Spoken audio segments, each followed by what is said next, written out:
Увеличение доли в действующих добычных проектах и сотрудничество с алмазодобывающей компанией Анголы. Алроса существенно нарастила свое присутствие в зарубежной республике. Козы, овцы, коровы и другой домашний скот в Москву завозят племенных животных на международную выставку «Агрофарм-2019» на ВДНХ. Раскрытие образа якутского героического эпоса в контексте судьбоносной роли Намской земли. Подготовка к цеху Аланхо идет в хорошем темпе, но есть нерешенные вопросы.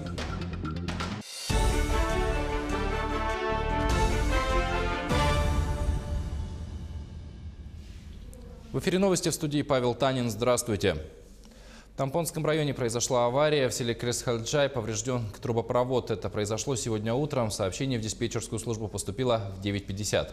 Водитель самосвала повредил компенсатор магистральной тепловой сети от котельной «Новая». К пострадавшей ветке подключены школа, детский сад, другие объекты и частный сектор. В школе обучались 189 детей, и их отпустили домой. В пресс-службе ГУП ЖКХ подчеркивают, что котельная работает в штатном режиме. Коммунальщики уже начали восстанавливать поврежденный участок. Из поселка Хандага выехала аварийная бригада и дополнительная спецтехника.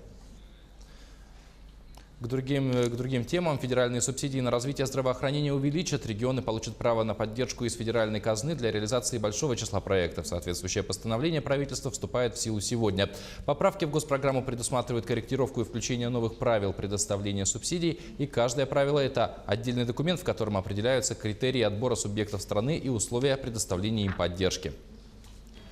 Между тем, судебным приставам станут недоступны счета граждан, на которые поступают социальные выплаты. Такой законопроект внесли в Госдуму. По словам председателя парламента Вячеслава Володина, поправки четко прописывают механизм, когда каждое поступление социального характера будет обозначено в банковской системе, чтобы защитить подобные выплаты от взыскания. А механизм предлагается следующий. Гражданин сможет перечислить полученные им социальные выплаты на специальный банковский счет. Эти деньги нельзя будет арестовать в процессе исполнения судебных решений по изъятию долгов, например, по коммунальным платежам и в случае банкротства гражданина. В Москву завозят племенных животных на международную выставку «Агрофарм-2019» на ВДНХ. Животноводческие и птицеводческие хозяйства со всей России представляют более 20 пород коз, овец, коров, быков, а также кроликов и птиц. Вновь приедут и альпака породы Уакея, живущая в ферме Капри в Калужской области. Выставка стартовала накануне и завершится завтра. В Горном районе в прошлом году родилось 200 детей. По сравнению с 2017 годом рождаемость увеличилась на 19%. Такие данные приводит ЗАГС. Чтобы рождаемость продолжала увеличиваться, по поручению главы района с нынешнего года утверждено положение о мерах дополнительной социальной поддержки семей при рождении 4-го и 6-го ребенка. Для них предусмотрена поддержка в виде теленка, а свидетельства о получении теленка от крестьянского хозяйства семьям будут вручать ежегодно в Международный день семьи. По данным управления ЗАГСа, рождаемость в Горном Улусе по сравнению с 2012 годом показатели снижаются. К примеру, в 2019 году родилось 257 детей, а в 2017 году 168 детей. Есть небольшое увеличение. В 2018 году рождаемость увеличилась на 19%. В целях повышения этой тенденции утверждено новое положение о мерах социальной поддержки семей, родивших 4-го и 6-го ребенка. Алроса существенно нарастила свое присутствие в Анголе. Сотрудничество осуществляется по нескольким направлениям. Это увеличение доли в действующих добычных проектах и сотрудничество с алмазодобывающей компанией Анголы «Эндиама». Она создала с Алроса совместное предприятие «Ким-Анг» для выполнения геолого-разведочных работ на территории зарубежной республики. О перспективах узнавал Роман Муконин. В республике Ангола на полную мощность развернуло свою деятельность совместное геологическое предприятие «Ким-Анг», созданное Алросой и «Эндиамой», национальная алмазодобывающая компания Анголы. Возглавляют структуру русские геологи с большим опытом работы на африканском континенте. Методическую помощь предприятию оказывают ведущие специалисты Алроса. Благодаря налаженной работе с правительством этой африканской республики, СП «Ким-Анг» получила для исследования перспективные лицензионные участки и в настоящее время проводит их изучение. Ангола достаточно молодая в этом плане страна, поэтому трубки здесь еще, назовем их так, свежие, не очень глубокие. Но самое главное не в этом. Здесь нет морозов, и здесь очень много воды. Это очень сильно упрощает процесс обогащения. На полученных территориях выполнена аэрогеофизическая съемка, и в настоящее время завершается бурение перспективных аномалий на северо-востоке страны.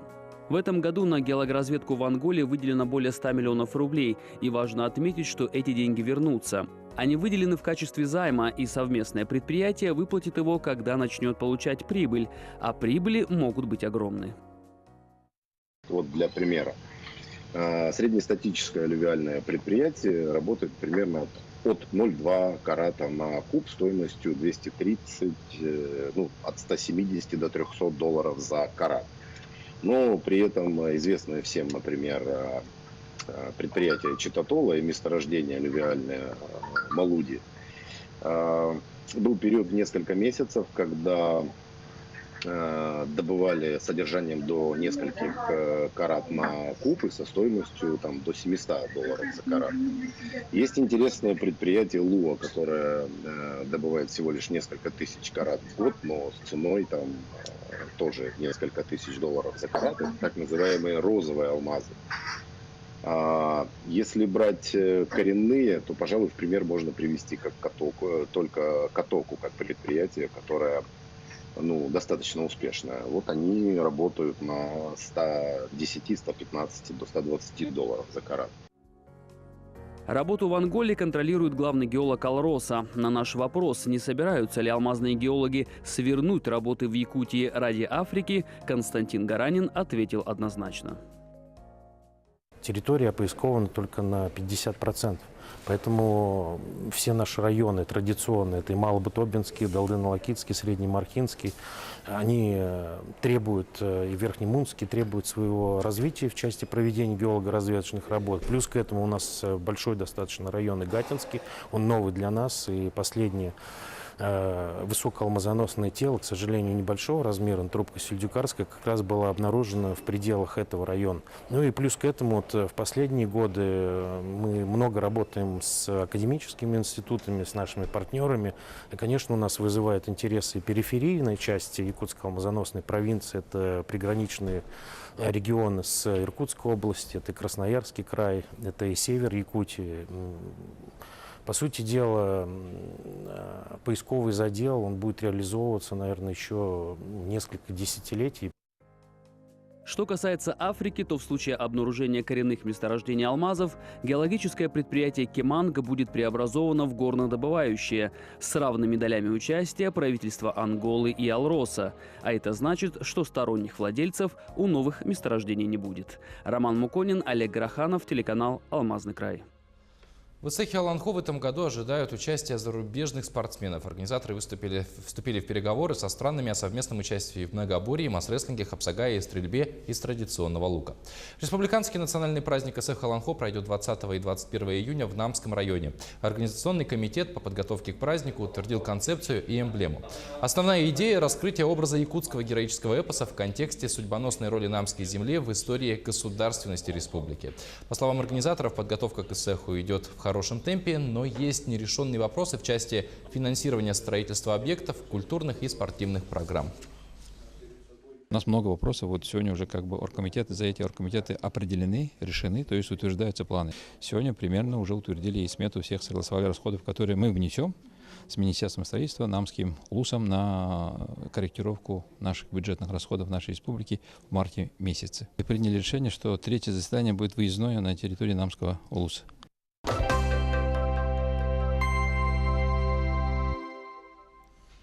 Считанные дни остаются до старта первых зимних спортивных игр «Дети Азии». На месте событий работает съемочная группа нашего телеканала. И прямо сейчас с нами на прямой связи из Южно-Сахалинска наш корреспондент Сергей Козюра.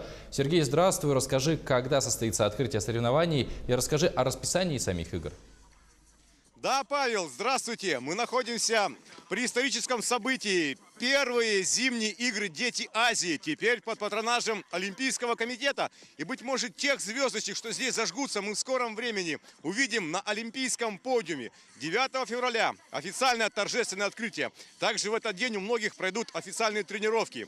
У хоккеистов предстоит отборочный этап. Также состязания пройдут по лыжным гонкам и конькобежному спорту. Сергей, я вижу, вы находитесь на горнолыжной трассе. Соревнования еще не начались, но вижу спортсменов. Что сейчас там происходит?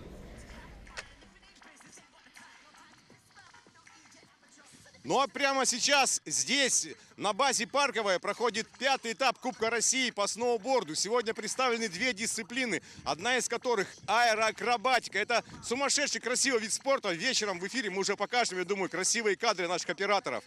Ну и вообще, вся неделя обещает быть жаркой. Чистейший воздух Сахалина насыщен сумасшедшей энергетикой и адреналином. Павел. Спасибо, Сергей. Я напомню, на прямой связи из Южно-Сахалинска с нами был наш корреспондент Сергей Козюра. И продолжая тему, на трамплинном комплексе К-70 в Южно-Сахалинске активно проходят тренировки команды Островного региона. За подготовкой спортсменов лично следит тренер сборной Сахалинской области. Как следует из названия трассы, высота ее составляет 70 метров, и соревнования в рамках игр «Дети Азии» будут проходить именно на ней. Условия осложняет непрекращающийся снег, но сотрудники комплекса оперативно очищают поверхность от лишнего покрова. Тренировка проходит не только на трассе. Наставники с воспитанниками оттачивают приемы и вне трамплина. Команда уверенно рассчитывает на победу. Все рассчитываем на медали, все рассчитывают. Любой спортсмен, любой тренер рассчитывает на медали. Ради этого тренируемся. Идет развитие, идет движение, идет. Я думаю, что после этих соревнований еще и дети придут записываться. Расскажи, как сегодняшняя тренировка прошла? В общем, хорошо. Но есть прыжки, которые не получились. В общем, хорошо сказали. Ага, тренер как оценивает способности? Тренер сказал, на хорошем прыжке закончишь, сказал. Так сказал, готов. Отойдем от темы игр, но продолжим тему спорта. Стала известна цена билетов на Кубок мира по вольной борьбе в Якутске. Как сообщили ЕСИА, в оргкомитете она составит 500 и 800 рублей в зависимости от места. При этом один билет действителен в течение одного соревновательного дня. В продажу билеты поступят за месяц до старта соревнований. Также ранее министр спорта Якутии Иннокентий Григорьев сообщил, что билеты на мероприятие Кубка мира для детей из социально незащищенных семей, воспитанников спортивных школ, занимающихся вольной борьбой, и ветеранов спорта будут бесплатными.